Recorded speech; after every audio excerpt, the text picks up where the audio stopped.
It's really satisfying to see the project that we've been working on, and a lot of it's been digital and virtual, to sort of take place in the real. Having customised bikes before, I was always limited to my own skills, so it was all kind of aesthetic, and Adrian's skills are a whole nother level.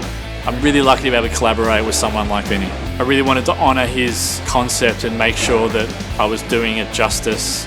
Sharing art is most important to me, and they've kind of allowed me into their world to do that. There's a lot of experimentation. We moved fully digital and ended up 3D scanning, 3D modelling, 3D printing, to then translate into carbon fibre. So we've been building a digital fabrication setup whilst also building the bike.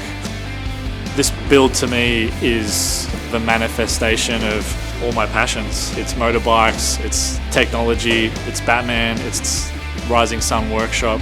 It's been a privilege to be able to work on this. To see it finally completed, it's a little surreal actually. It's pretty cool to see something go from a drawing to the shapes and the geometry and the way it takes up the space and reflects the light. It's cinematic and dreamy. The bike makes me feel like dressing up as a superhero and going out to fight crime at night.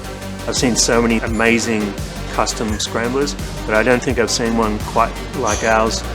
Big shout out to Ducati.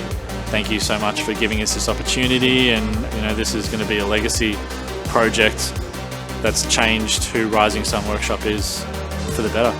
I like to think when you get on a bike and you start it up and you hear the sound, that it takes you to another place. It's an escape, and it feels like this bike's an escape machine.